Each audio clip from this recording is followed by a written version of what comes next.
Okay, तो हमारे पास क्या होता है सक्सेशन प्लानिंग।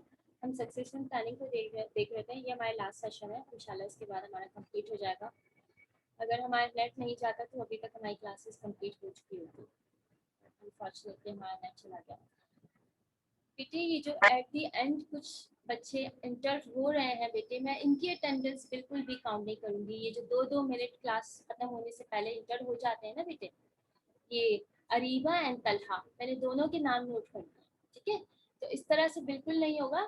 आप लोग इतना स्मार्ट मत बने, आप लोग प्लीज प्रॉपर तरीके से मिस अपना नहीं, मैं सेशन। 12:15 से मैंने किया हुआ है, लेकिन बेटी मैंने आपको क्लास से 1 मिनट कर पहले रही हूँ जो मैं। है ना अरीबा आपको इंटर किया है।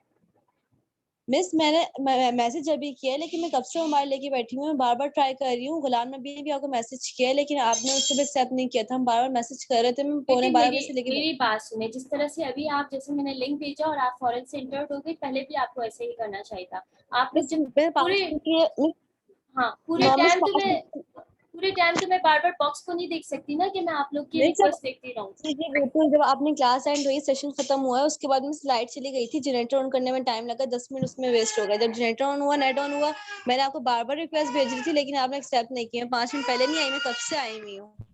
ओके अरीबा, आपके जनरेटर की वजह से तो मुझे नहीं पता था कि आपकी तरफ जनरेटर ऑन हो रहा है और लाइट गई हुई है। वेल मैंने तो काफी देर तक, मैं 5-10 मिनट तक देखती रहती हूँ, जब सब बच्चे को मैं देख लेती हूँ आ गए हैं, और उसके बाद तो फिर मैं लेक्चर स्टार्ट कर लेती हूँ।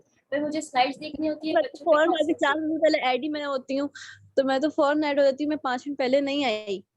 मैंने अभी आपको लास्ट टाइम 1 मिनट पहले इंटर किया, तभी मैंने आपका नाम दिया है। मुझे आपसे कोई भी पर्सनल वो नहीं है, बस मैंने आपको इंटर किया तो इसलिए मैंने आपका नाम दिया, और तलहक ने भी इसी तरह से ही किया। तो प्लीज मिस इसका कोई इशू नहीं। कोई इश्यू नहीं है। चले आपकी लाइट गई हुई थी, मुझे नहीं पता था। हाँ, पर प्लीज इस तरह से मत किया करें आप लोग। आपको पता है इससे आप लोग का इंप्रेशन खराब होता है, बहुत ज्यादा बुरा इंप्रेशन पड़ता है। आप पहले से ही आ जाया यस मैम, करें क्लास सॉरी। में। नो डोंट जी बी ma'am. Sorry, it's okay, misunderstanding से आपकी लाइट गई हुई थी। तलहा और आप भी जो है ना बिल्कुल क्लासेस में नहीं होते। फर्स्ट सेशन में आप एब्सेंट थे, सेकंड में भी 2 मिनट पहले आए, और अभी भी पता नहीं, अभी भी है ही नहीं यहाँ पर, अभी आ रहे हैं आप।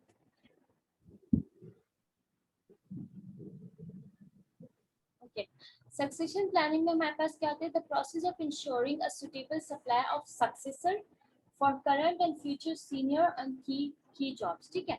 यानी कि इसमें आपके पास वो प्रमोशन वाला एलिमेंट भी आ जाता है कि हमें जो है ना करंटली किन लोगों को प्रमोट करना है, इन फ्यूचर किन को करना है, तो उनकी इस तरह से ट्रेनिंग की जाती है कि भाई अगर एक पोजीशन है जो पहले रैंक था, अब ये जो इन फ्यूचर रैंक है, इसके लिए ये बंदा एलिजिबल है भी या नहीं भी है। यानी कि ये वो वाली ड्यूटीज वो इस तरह से परफॉर्म, इस तरह से स्किल सेट इसका डेवलप हो भी गया या नहीं भी हुआ है, उसकी इस तरह से ट्रेनिंग की जाती है, उसकी इस तरह से इस तरह से जो है ना क्या नाम है, उसको इवेल्युएट किया जाता है।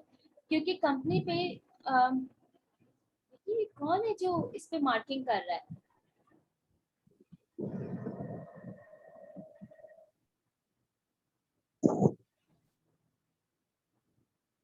कौन है जो यहाँ पर इस पे मार्किंग कर रहा है, क्योंकि मैं तो नहीं कर रही हूँ।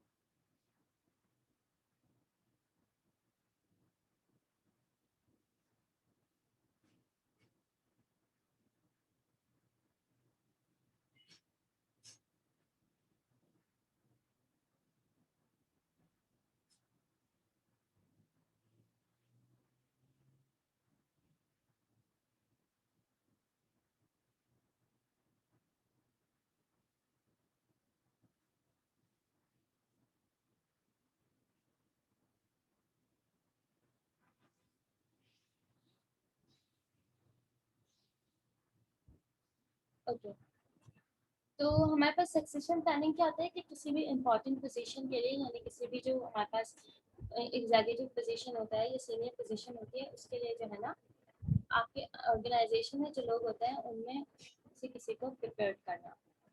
ओके, देन इसके बाद सक्सेशन प्लानिंग स्टेप्स इसमें कौन कौन से हो सकते हैं। हेलो, अस्सलाम वालेकुम, आवाज आ रही है आपको? यस मैम, जी आ मैम रही आ है। रही है। ओके पहले नहीं आ रही थी। ओके, बीच में किसी ने बोला कि आवाज नहीं आ रही, इसलिए मैंने कंफ्यूजन। ओके, फिर उसके बाद स्टेप्स हमारे पास क्या थे? सबसे पहले स्टेप में क्या आता है? Identifying and analysing the key jobs. ठीक है, जो आपके पास की जॉब्स होती है आप उसको आइडेंटिफाई करते हैं और एनालाइज करते हैं, यानी कि किन जॉब्स के लिए आप कंसीडर करना चाह रहे हैं किसी भी इंडिविजुअल को, प्रमोशन के हिसाब से या सक्सेसर के हिसाब से। फिर creating and assessing the candidates. ठीक है, किन किन कैंडिडेट्स, कौन कौन से पोटेंशियल कैंडिडेट्स हैं। अगर आपकी वैकेंसी जो आई है उसके लिए अगर आपको ऑर्गेनाइजेशन में कोई अच्छा टैलेंट मिल जाता है, कोई ऐसा बंदा मिल जाता है जो कि क्या नाम है सुटेबल है, तो फिर आप टाइम वेस्ट नहीं करते हैं रिक्रूटमेंट में, आप उसी को प्रमोट कर देते हैं अगर आपको पता है कि वो इतना अच्छा परफॉर्मर है और इतना अच्छे तरीके से परफॉर्म करता है। तो हम क्या करेंगे? क्रिएट किस तरह से करते हैं? उसकी ट्रेनिंग करके, उसकी डेवलपमेंट करके एंड असिस्ट करते हैं उस कैंडिडेट की कि भाई ट्रेनिंग के बाद उसको जो है ना डेवलप करने के बाद उसका फीडबैक क्या है, यानी कि किस तरह से चीज़ों को अडॉप्ट कर रहा है, कितना शार्प माइंडेड है, कितना ज़्यादा क्रिएटिव है, कितना ज़्यादा चीज़ों को अच्छे से लर्न कर रहा है। Selecting those who will fill the key position. ठीक है, और फिर उनमें से उन लोगों को सेलेक्ट करना जो कि की पोजीशन को क्या कर सकते हैं? फिल कर सकते हैं। अच्छा, आउटसाइड सोर्सेज में हमारे पास क्या जाता है? एडवर्टाइजमेंट आ जाती है, जिसमें एडवर्टाइजमेंट में आपने देखा होगा मीडिया आ जाता है। Selection of the best medium depend on the position for which the firm is recruitment. Newspaper में हमारे पास local and specific labour market आ गया। ट्रेड एंड प्रोफेशनल जर्नल्स आ गए, जो इकोनॉमिक्स के इकोनॉमिक के बिजनेस जर्नल्स वगैरह आते हैं, उसमें जो है ना जाहिर सी बात है उस पेपर को वही लोग देखते हैं जो कि क्या नाम है बिजनेस ऑर्गेनाइजेशंस होते हैं, जो एंटरप्रेन्योर होते हैं, वो लोग उन न्यूज़पेपर्स को पढ़ते हैं। तो अगर आपको इस तरह की जॉब चाहिए तो आप वहाँ पर ऐड करिए। इंटरनेट जॉब साइट, इंटरनेट पे ज़्यादातर किस तरह का क्राउड होता है? हर तरह का क्राउड होता है, यूथ भी होते हैं, ओल्ड पीपल भी होते हैं, यंग भी होते हैं। आप वहाँ से मार्केटिंग प्रोग्राम से भी आप जो है ना क्या नाम है क्या कर रहे होते हैं? हायरिंग कर रहे होते हैं। अच्छा, उसके बाद क्या है? Constructing an effective ad. अच्छा, ये भी बहुत ज़्यादा इंपॉर्टेंट है कि आप इफेक्टिव एड को क्या करें? कंस्ट्रक्ट करें। Okay, wording relate to job interest factor should evoke the applicant attention. ठीक है, यानी कि आपकी वर्डिंग इस तरह से होनी चाहिए जो कि आपके एप्लीकेंट की क्या करे? अटेंशन इवॉक करे, इंटरेस्ट को, डिजायर को एंड एक्शन को। ठीक है, तो क्या हो? AIDA, यानी कि ये बहुत ज़्यादा इंपॉर्टेंट है। Creating a positive impression of the firm, ये क्या करता है? इमेज को जो है ना पॉजिटिव इमेज बनाता है। सबसे पहले अगर आप ऐड देखते हैं तो कुछ एड्स जो होते हैं वो आपका अटेंशन ले लेते हैं। ठीक है, सही है, पहले तो आपकी अटेंशन आएगी, फिर उसके बाद जब आप अटेंशन देंगे तो फिर आपका इंटरेस्ट क्रिएट होगा। जब इंटरेस्ट क्रिएट हो जाएगा फिर then you have a desire. ठीक है, आपको डिजायर हो जाएगी किसको? उसको अचीव करने की। जब अचीव करने की डिजायर आ जाएगी तो अल्टीमेटली आप क्या करेंगे? एक्शन करेंगे। ठीक है, तो फिर इस तरह से आपको जो है ना क्या नाम है, इन्होंने ये ऐड बना के दिया हुआ है कि इस तरह से जॉब आपको हेल्प कर सकता है, हेल्प ऑन टिप है। ठीक है, यानी कि भाई इन्होंने इस तरह से इसका टाइटल दिया हुआ है एंड बेनिफिट कंसल्टेंट। कंसल्टेंट की एक जॉब है, इसको आप देख लीजिएगा, आपको एक एग्जांपल के तौर पे इन्होंने दिया हुआ है। देन इसके बाद क्या है? Type of employment agency. आपके पास क्या क्या टाइप हो सकती है एम्प्लॉयमेंट एजेंसी की? पब्लिक एजेंसीज हो सकती है जो कि फेडरल, स्टेट और लोकल गवर्नमेंट ऑपरेट करती हैं। इसके अलावा हमारे पास नॉन प्रॉफिट ऑर्गेनाइजेशन भी हो सकती हैं एंड प्राइवेट ओन एजेंसीज भी हो सकती हैं। तो it's your choice which one you want to choose. आप अपनी चॉइसेस और अपने प्रेफरेंसेस के अकॉर्डिंग और अपने ऑडियंस और अपने क्या नाम है कन्वीनियंस के अकॉर्डिंग जो है ना एजेंसीज चूज करते हैं कि whether you want a federal agency और you want a local agency, the local government या स्टेट चाहिए, किस तरह से आप कहाँ से आप करवाना चाह रहे हैं, या कोई प्राइवेट चाह रहे हैं या नॉन प्रॉफिट ऑर्गेनाइजेशन में चाह रहे हैं। अच्छा, reason for using a private employment agency. आपके पास क्या क्या रीजंस हो सकते हैं प्राइवेट एम्प्लॉयमेंट एजेंसी को यूज करने के? जैसे यहाँ पर इन्होंने लिस्ट डाउन किया हुआ है। सबसे पहले इन्होंने लिखा है when a firm do not have a HR department and is get doing. ठीक है, जब उनके पास भाई एचआर डिपार्टमेंट ही नहीं है तो उन्होंने ना तो स्क्रीनिंग की हुई है, ना रिक्रूटमेंट की हुई है, ना उनके पास पूल जमा हुआ है, तो फिर वो क्या करेगी? एजेंसी को अप्रोच करेगी जो कि उनको लिस्ट बना के और लोग अरेंज करके देगी। सेकंड क्या हो सकता है? The firm has found it difficult in the past to generate a pool of qualified applicant, यानी कि उनके पास पूल ही नहीं जनरेट हुआ है and the firm must fill a particular opening quickly. भाई फर्म को जो है ना क्या नाम है इतना प्रोसेस इतना टाइम ही नहीं है कि पहले वो पूल जमा करे पूल में एप्लीकेंट गैदर करे, देन उसके बाद उसे प्रोसेस करे, उसमें से देखे, उसको जो है ना क्विकली जो है ना वैकेंसी को फिल करना है, तो ये भी एक रीजन हो सकता है एजेंसी को अप्रोच करने के। There is a perceived need to attract the greater number of minority and female applicant. अच्छा, ये भी हो सकता है कि भाई आप जो आपकी जो सोर्सेज हैं उससे आपके पास जो है ना मेल मेजोरिटी ज़्यादा आ रही है, आप जो है ना माइनॉरिटी और वुमेन्स को जो है ना ज़्यादा अपॉइंटमेंट यानी हायर करना चाह रहे हैं, तो ये भी एक रीज़न हो सकता है आप एजेंसी को अप्रोच करें। The firm want to reach currently employed individuals who might feel more comfortable dealing with agency than with competing companies। ठीक है, यानी कि किसी करंटली एम्प्लॉय को भी क्या नाम है अप्रोच कर सकते हैं, ये भी एक रीजन होता है।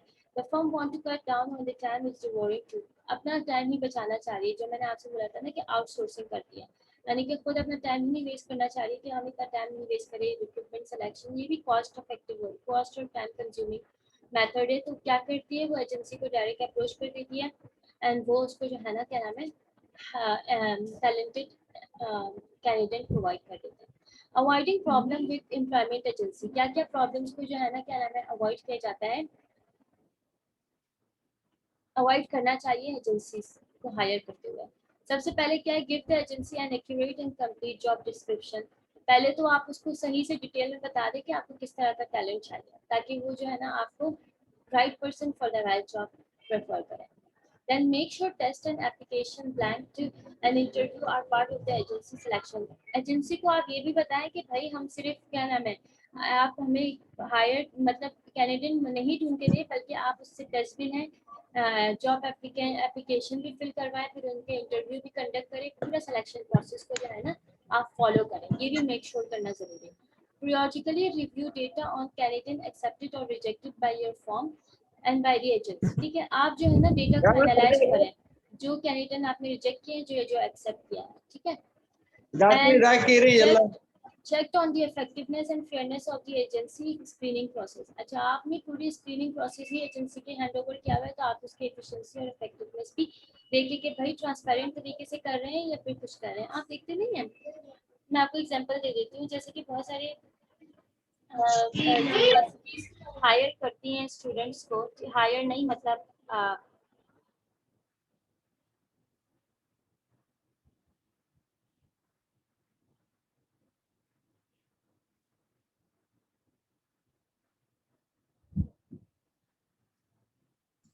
आवाज नहीं आ रही मैम।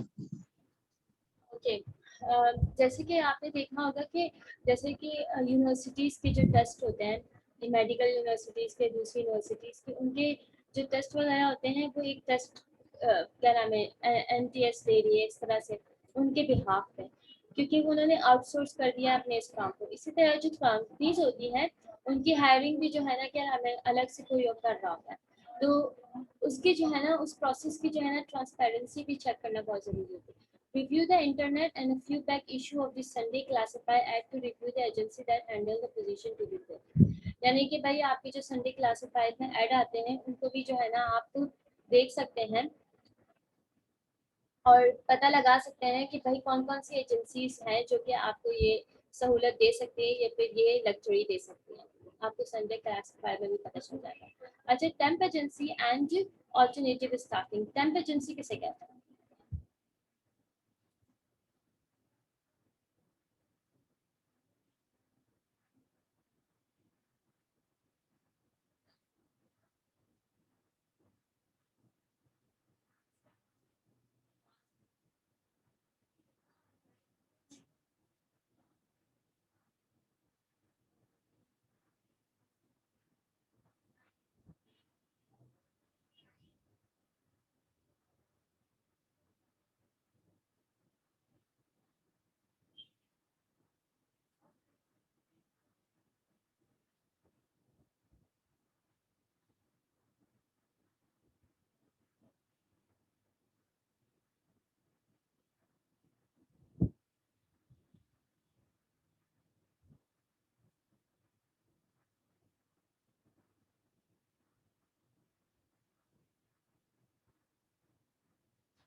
मैं जो कॉन्ट्रैक्ट पे रखते हैं लोगों को काम करने के लिए, टेम्पररी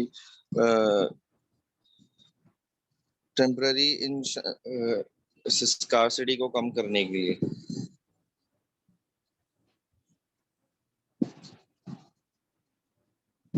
और कोई बताएगा मुझे?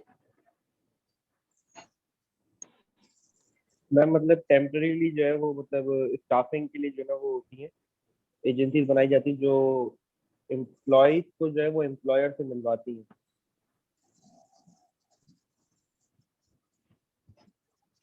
क्या करते हैं एम्प्लॉय को? एम्प्लॉयर से मिलवाती है मैम। मतलब टेम्परेरी में ये काम करती है स्टाफिंग के लिए कंपनी के बिहाफ पे। एजेंसीज होती है मैम इनको मतलब टाइम टू टाइम मतलब रिक्रूट के टास्क प्रोवाइड किया जाता है तो उसके बिहाफ पे वो कंपनी के बिहाफ पे जो एम्प्लॉयज होती है विलिंग जो पोटेंशियल जिनके अंदर होता है वो उनको वो एम्प्लॉयर से मिलवाती है।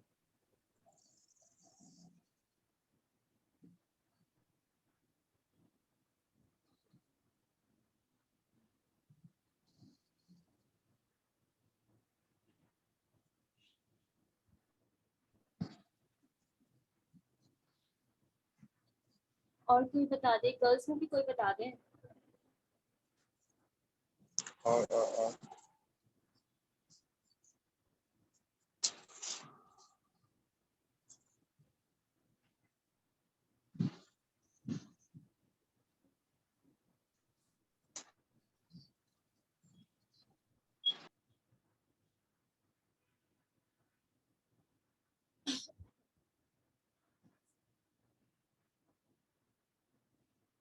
टेम्प एजेंसीज बेसिकली हमारे पास वो होती हैं जो आपको क्या कर रही होती है, ऐसे स्टाफ प्रोवाइड कर रही होती है जो कि आपको पार्ट टाइम चाहिए होता है, ठीक है, या फिर क्या नाम है, ऐसे मतलब आप फुल टाइम आपके साथ इंगेज नहीं होते हैं। मतलब ऐसा होता है कि जब आपको हमको नीड होती है, ठीक है, टेम्पररी किसी भी चीज़ की, एम्प्लॉयज़ की, यानी कोई सीजन चल रहा है और आपको टेम्पररी जो है ना एम्प्लॉयज़ की नीड पड़ गई, तो आप उनको जो है ना क्या करते हो, उनसे कांटेक्ट करके उनसे जो है ना डिस्कस करते हो कि हमें इस तरह से सीजनल वर्कर्स चाहिए या पार्ट टाइम वर्कर्स चाहिए, ठीक है। एंड उसके बाद ऑल्टरनेटिव, एंड ऑल्टरनेटिव जो है ना क्या नाम है, स्टाफिंग कौन से होते हैं, ये भी हमारे पास ऐसे होते हैं जो कि फुल टाइम वर्क नहीं करते हैं, जबकि वो क्या होते हैं, इंडिपेंडेंट कॉन्ट्रैक्ट होते हैं, पार्ट टाइम होते हैं। तो उसमें हमारे पास गैज वर्क आ जाते हैं, गिज वर्क आ जाते हैं, सीजनल वर्क आ जाता है, पार्ट टाइम वर्क आ जाता है, इंडिपेंडेंट कॉन्ट्रैक्ट आ जाते हैं, पार्ट टाइम करने वाले काम करने वाले लोग सारे उसमें इंक्लूड हो जाता है।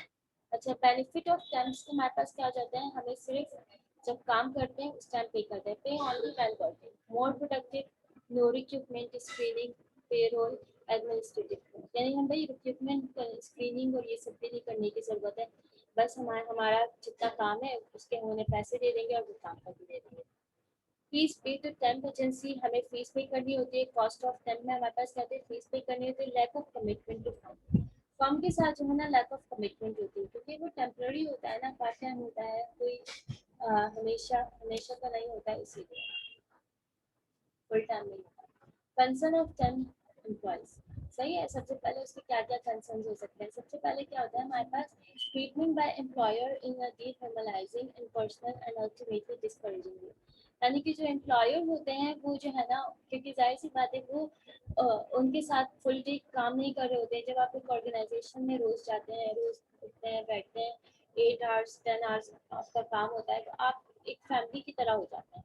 बट अगर कॉन्ट्रैक्ट में है तो आपकी इतनी फैमिलियरिटी नहीं होती है, तो आप लोग भी उसको ट्रीट भी वैसे ही कर रहे होते हैं। Insecurity about your employment and pessimistic about the future, employment insecurity होती है एंड नेगेटिविटी होती है अबाउट द फ्यूचर, कि पता नहीं अभी तो कॉन्ट्रैक्ट दे दिया है, अब अगला देगा नहीं देगा, इस तरह के थॉट्स भी आ रहे हैं। Worry about your lack of insurance and pension benefits, insurance तो होती नहीं है, पेंशन भी ऑफ कोर्स नहीं मिलता क्योंकि पार्ट टाइम होते हैं। Being mislead about your job assignment in a particular about temporary assignment are likely to become full-time position, यानी कि मिसलीड भी हो सकते हैं अपनी जॉब असाइनमेंट्स को लेके,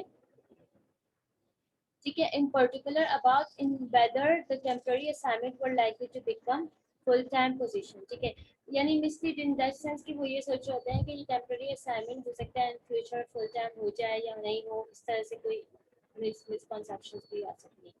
बीन अंडर एम्प्लॉयड, ठीक है। अंडर एम्प्लॉयड यानी कि उनके स्किल सेट के हिसाब से, उनके पोटेंशियल के हिसाब से उनसे काम नहीं लिया जा रहा होता है। तो ये भी एक जो होता है ना, क्या नाम है, अब ये देखिए हसन अमीर अभी आ रहे हैं। अब जब मैं फिर कुछ बोलती हूँ कि बेटे आप लोग लेट आते हैं, तो फिर आप लोग बोलते हैं मैम हम तो कब से क्लास में इंतजार कर रहे थे। तो बेटे आप, मैं कब से बॉक्स देख रही होती हूँ, फिर जब मैं लेक्चर की तरफ आ जाती हूँ फिर भी देर तक बच्चे आ रहे हैं।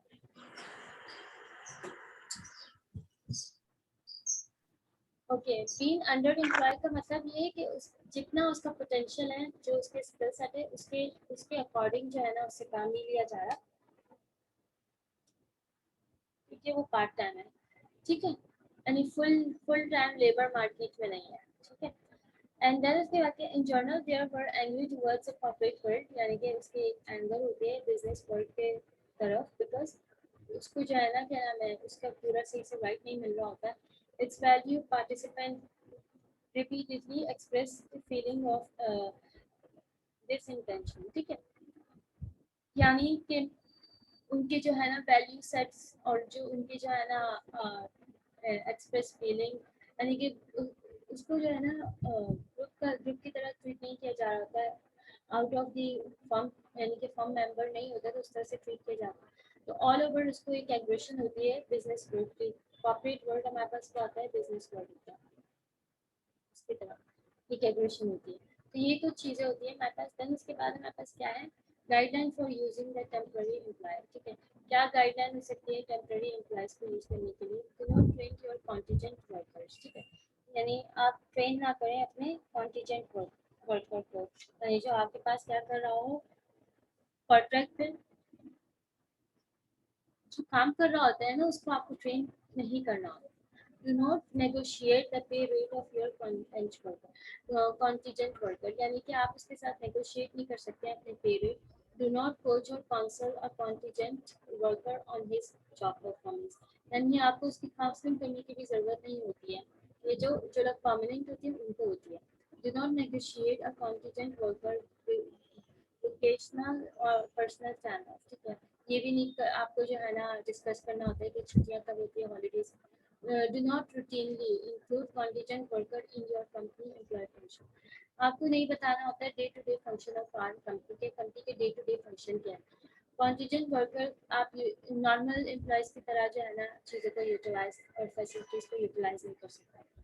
Do not let manager issue company business card, name plates or employee wages to contingent worker, आप वही क्या नाम है, आप कंपनी के कार्ड्स भी नहीं दे सकते हैं, नेम प्लेट्स भी नहीं दे सकते हैं contingent worker।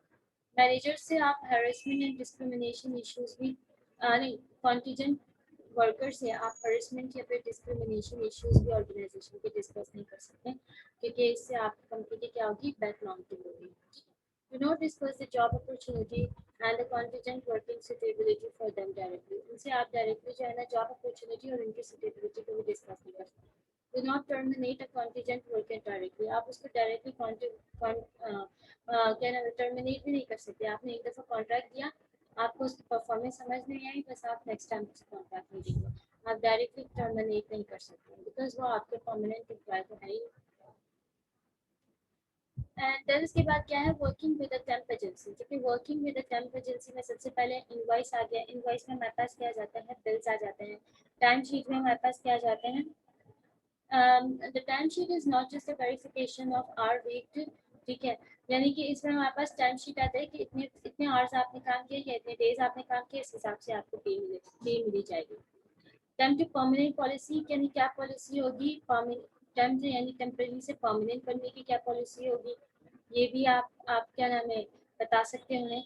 Recruitment of and benefit for temp employees, ठीक है, find out how the agency plan to recruit what sort of benefit, यानी कि क्या रिक्रूटमेंट प्रोसेस होगा और उनको क्या बेनिफिट्स प्रोवाइड की जाएंगी। ड्रेस कोड क्या होगा, employ equal employment opportunity statements, यानी कि डिस्क्रिमिनेशन नहीं की जाएगी। जॉब डिस्क्रिप्शन इन्फॉर्मेशन, क्या जॉब है उसको भी इस तरह से क्या किया जाएगा, एक्सप्लेन किया जाएगा। देन उसके बाद हमारे पास क्या जाता है, offshoring and outsourcing white collar and other job. अच्छा, white collars, what type of jobs are white collar, white collar किसे कहते हैं?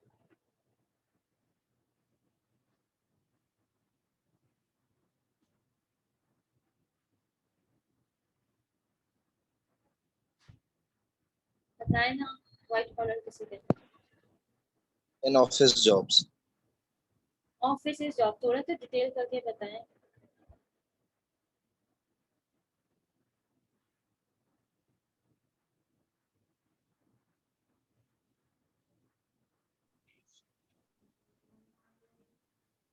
मैम वो ऑफिस में प्रॉपर ड्रेसिंग करते हैं, प्रॉपर सूट पहनते हैं, व्हाइट कॉलर जॉब करते हैं। बस जिम्मेदारियां होती हैं उनकी बड़ी बड़ी, नॉर्मल एम्प्लॉयज के मैम मतलब बिसाइड उनकी बड़ी जिम्मेदारी। मैम डेस्क पे जॉब करना मतलब कोई आपको फिजिकल अपनी स्ट्रेंथ यूज करने की जरूरत नहीं होती, बस ज्यादा दिमाग वगैरह चलाना होता है।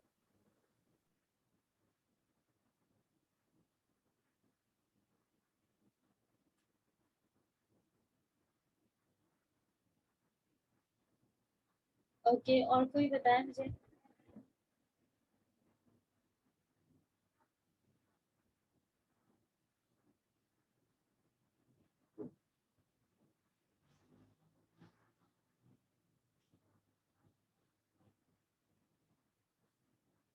देखिए इतना इजी होता है व्हाइट कॉलर। अब आप गूगल कर करके मुझे मत बताएं, बस ऐसे अपने दिमाग से बता दें। गूगल जो है ना, क्लास में आने से पहले पढ़ लिया करें टॉपिक को, तो गूगल कर लिया करें। अब क्लास में बैठ के आप गूगल करें और फिर वहां से देख के मुझे बताएं, तो दिस नॉट मेक सेंस। हाँ, क्लास में आने से पहले आप टॉपिक पढ़ें, उसको आप गूगल करें, बहुत सारी साइट से पढ़ें, वो मुझे प्रॉब्लम नहीं है।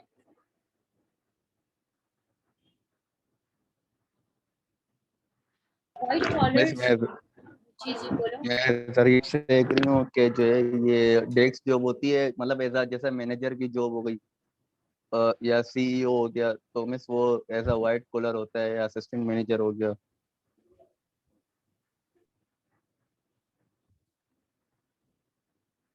नहीं मतलब basically simple office job, white collar job.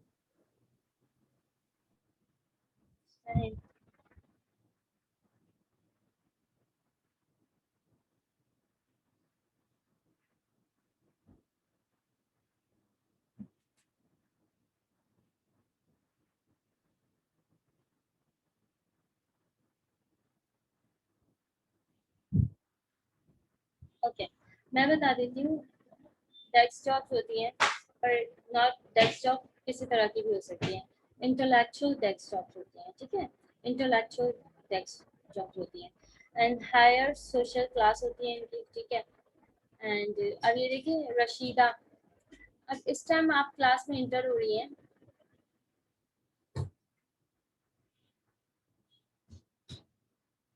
Okay, and जिसमें हमारे पास क्या होता है, ज़्यादातर मैनेजरियल एंड बिजनेस स्किल्स होनी चाहिए। यानी आपकी जो मैनेजरियल वर्क होता है, यानी कि जो आपके स्किल सेट का वर्क होता है, बिजनेस स्किल सेट का वर्क होता है, उस जॉब को हमारे पास वाइट कॉलर जॉब होती है।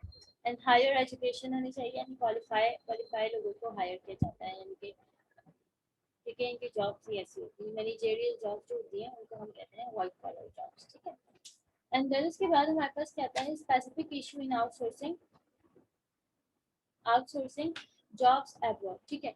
अच्छा, ऑफशोरिंग क्या होता है हमारे पास? ऑफशोरिंग ये कि आउट ऑफ कंट्री आप किसी जॉब को क्या नाम है, किसी कैंडिडेट को ले रहे हैं, ठीक है, हायरिंग कर रहे हैं, तो उसमें बहुत सारी प्रॉब्लम्स आ सकती हैं। आपके पास पॉलिटिकल एंड मिलिट्री इंस्टेबिलिटी आती है। जैसे कि आपने देखा है हमेशा, फॉर एग्जांपल आप इंडिया से किसी को हायर कर रहे हैं, कर सकते हैं, प्रैक्टिकल है, पर प्रॉब्लम्स हो सकती हैं। जैसे वहाँ के रिलेशन, पाकिस्तान और इंडिया के रिलेशन ऑलमोस्ट हमेशा जो है ना, वैसे इशू रहता है। तो भाई वहाँ की इंस्टेबिलिटी, पॉलिटिकल और मिलिट्री इंस्टेबिलिटी का भी एक इशू होता है। लाइकलीहुड ऑफ कल्चर मिसअंडरस्टैंडिंग, अगर आप किसी अमेरिकन को यहाँ के कल्चर के लिए हायर करें तो वो यहाँ का अंडरस्टैंड नहीं करेगा, पर अगर यहाँ अमेरिकन कंपनी को यहाँ के कल्चर के बंदे को हायर करिए, तो अमेरिकन कल्चर को वो नहीं समझ सकता, ठीक है।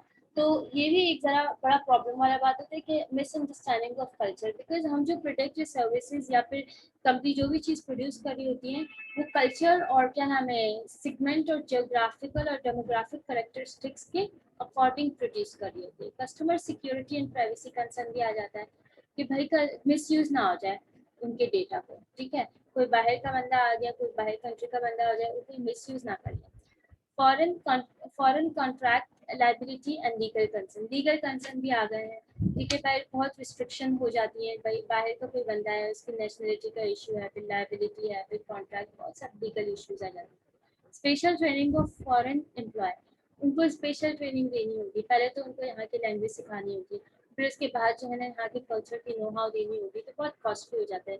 Cost associate with company supplying to foreign worker, ठीक है, कॉस्ट भी एसोसिएट करती है, ठीक है। एंड देन उसके बाद क्या है हमारे पास इसके बाद आ गया outside sources of candidate, executive recruiter, ठीक है। इसमें हमारे पास क्या आता है, हेड हंटर भी इसे कहते हैं, यानी कि जो हमारे पास बिग पोजीशंस होते हैं, ठीक है, जो बड़े एग्जीक्यूटिव पोजीशंस होती हैं, उनके लिए जो हम हायरिंग कर रहे होते हैं या जो कंपनी या एजेंसीज कर रहे होते हैं, उसको हम कहते हैं एग्जीक्यूटिव एग्जीक्यूटर। तो इसकी डेफिनेशन हमारे पास क्या लिखी हुई है, social employment agency retain by employer to seek out top management talent for their client. वही लिखा हुआ है कि यानी टॉप मैनेजमेंट टैलेंट जो है ना सर्च करना अपने क्लाइंट के लिए। क्लाइंट कौन से क्लाइंट, एजेंसी को जिसने कंसर्न किया होगा, जाहिर सी बात है वो उनका क्लाइंट ही होगा। तो एजेंसी जो कि टॉप पोजीशन के लिए क्लाइंट को सर्च करती हैं, ये हमारे पास क्या होता है, एग्जीक्यूटिव रिक्रूटर होता है। Contingent based recruitment collect fees from their services when a successful hire is complete. अच्छा, दो कैटेगरी में डिवाइड किया है। One is the contingent based recruiter, यानी कि जो हायरिंग सक्सेसफुल हुई उसकी वो फी लेते हैं। और इसमें क्या आता है, retain executive searcher are paid regardless of the outcome of the recruitment process, यानी कि भाई वो ऑल ओवर आपको डेटा दे रहे हैं, ऑल ओवर कैंडिडेट दे रहे हैं, वो इस चीज़ की रिस्पॉन्सिबिलिटी नहीं दे रहे हैं कि भाई रिक्रूटमेंट होती है नहीं होती, वो लमसम अपनी फीस ले लेते हैं, ठीक है। तो ये एक होता है कि भाई हायरिंग पे लेते हैं एंड दिस इज वो पहले से ही चार्ज कर लेते हैं। आई इन माय मतलब जहाँ तक मेरा मतलब थिंकिंग और जो मेरा ओपिनियन है, कॉन्टिजेंट बेस्ड रिक्रूटर जो है ना वो ज़्यादा हाई चार्ज करते होंगे, बिकॉज उसमें जो है ना रिस्क फैक्टर ज़्यादा है। उनका ये होता है कि भाई हायरिंग हो ना हो तो फिर तो उनको नहीं लेना, तो जब होती होगी हायरिंग तो उनका अमाउंट भी थोड़ा अच्छा होता होगा, और ये लोग लमसम ले लेते हैं, ठीक है। रिटेन एग्जीक्यूटिव सर्चर्स, ठीक है। एंड देन इसके बाद हमारे पास कहते हैं internet technology and specialization trend are changing how the candidate are attracted and how searches are conducted. Internet ने भी बहुत ज़्यादा ट्रेंड चेंज कर दिया, वो तो आप सबको ही पता है, आप लोग भी यूज़ करते हैं। इंटरनेट ने किस तरह से ईजी कर दिया चीज़ें। पहले स्टूडेंट से क्वेश्चन पूछते थे तो जब इंटरनेट नहीं होता था तो जवाब अपने दिमाग से देता था, अब देखो पूछो तो पहले गूगल करते हैं। पूरा ट्रेंड चेंज कर दिया हर जगह, तो ऑर्गेनाइजेशन की, रिक्रूटमेंट की, सब जगह की चीज़ें भी चेंज हो गई हैं। पूरा ट्रेंड टेक्नोलॉजी ने चेंज कर दिया। आपको कहीं भी किसी से कुछ बोलने की ज़रूरत नहीं है, आपके पास ऑलरेडी प्रिंट मीडिया में, सोशल मीडिया पे, इंटरनेट पे इतने जॉब्स आए होते हैं, आप अप्लाई करते रहो, आपकी अपॉर्चुनिटी मिल जाती है। Guidance for choosing the recruiter, ठीक है। क्या क्या गाइडेंस लाइन चाहिए रिक्रूटर को चूज करने के लिए। Make sure the firm is capable of conducting a through research, through यानी कि इन डेप्थ कॉम्प्रिहेंसिव जो है ना सर्च करने की कैपेबिलिटी वो फर्म है। Meet the individual who will actually handle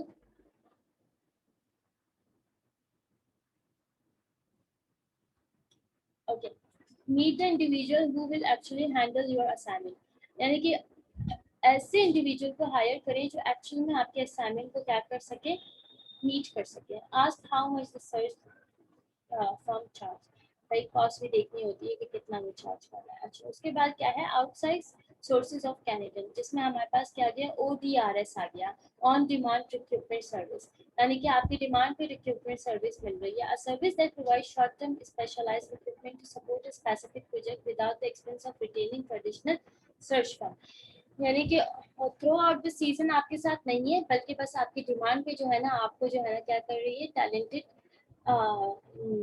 staff provide कर रही है, तो उसको हम क्या करते हैं, ODRS बोलते हैं, ठीक है। एंड देन उसके बाद हमारे पास क्या आ जाता है, आउटसाइड सोर्सेज ऑफ कैंडिडेट्स, जिसमें हमारे पास कॉलेज रिक्रूटमेंट आ जाती है। कोई मुझे बताएगा कॉलेज रिक्रूटमेंट क्या होती है? आप लोगों के फेस से थोड़ा सा मिलता जुलता है, तो